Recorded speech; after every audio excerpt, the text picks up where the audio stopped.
जब यूक्रेन के साथ रूस का तनाव शुरू हुआ, यूक्रेन सरहद पर रूस ने सेना की तैनाती बढ़ा दी है, तब से एक बात बार बार कही जा रही है और वो ये कि बीजिंग में चल रहे विंटर ओलंपिक्स के खत्म होते ही युद्ध की शुरुआत हो जाएगी, यानी रूस यूक्रेन पर हमला कर देगा। यह आशंका सुपर पावर अमेरिका ने अपनी रिपोर्ट में भी जताई थी। आज चीन में जारी विंटर ओलंपिक्स खत्म हो गए, रूस का युद्धाभ्यास भी तेज हो चुका है। ऐसे में सबसे बड़ा सवाल यह है कि वॉर की जो आशंका जताई जा रही थी वो हकीकत में तब्दील होगी।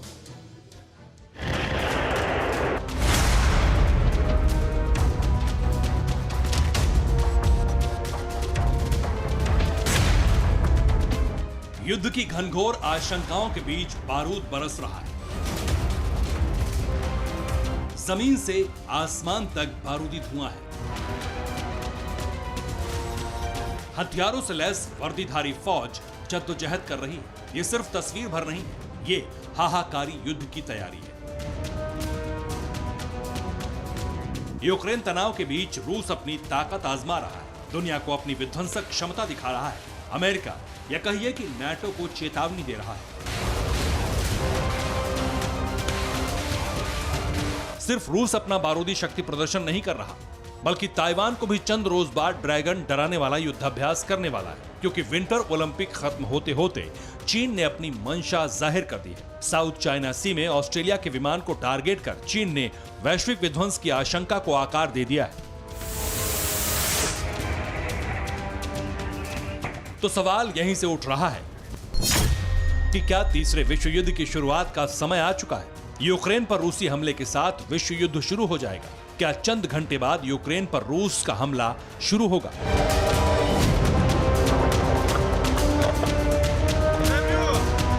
ये सवाल इसलिए उठ रहे हैं क्योंकि बार बार यह कहा जा रहा था कि चीन में विंटर ओलंपिक्स के अंत के साथ ही बारूदी खेल की शुरुआत हो जाएगी। जिसकी प्रतीक्षा थी वो पूर्ण हो चुकी है, इंतजार खत्म हो चुका है। जो शीतकालीन ओलंपिक का अड़ंगा था वो हट चुका है। चीन की महत्वाकांक्षी योजना सफल हो चुकी है।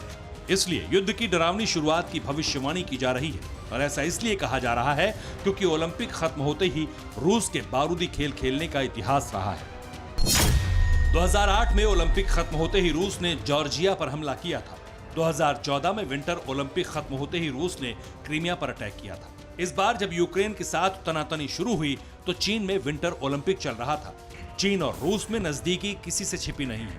ओलंपिक खत्म होते होते ड्रैगन भी एक्शन में आ चुका है। समंदर के बीचों बीच चीनी नौसेना के एक जहाज ने ऑस्ट्रेलिया के निगरानी विमान पर लेजर दागी। ऑस्ट्रेलियाई P-8-1 पोसाइडन विमान ऑस्ट्रेलिया के उत्तरी हिस्से की ओर बढ़ रहा था, तभी अचानक विमान पर एक लेजर की रोशनी देखी गई। चीन की इस हरकत पर ऑस्ट्रेलिया ने सवाल उठाया है। जानकार ये भी बताते हैं कि यूक्रेन में अमेरिका के उलझते ही चीन का टारगेट ताइवान हो सकता है। यही वजह है कि ताइवान भी अपनी ताकत दिखाने वाला है। अपनी आक्रामकता दिखाने के लिए 16 और 17 मार्च को ताइवान युद्धाभ्यास करेगा। चीन के द्वीप को टारगेट कर ताइवान लाइव फायर एक्सरसाइज करने वाला है। जाहिर है अमेरिका के इशारे पर ताइवान भी खुद को तैयार कर रहा है। सुगबुगाहट तेज है, एक्शन चारों तरफ है। विंटर ओलंपिक खत्म हो गया, यही वजह है कि रूसी हमले की उलटी गिनती शुरू होने की बातें कही जा रही हैं। विश्व युद्ध की शुरुआत से जुड़े सवाल उठाए जा रहे हैं। Bureau report, TV9 Bharatvarsh.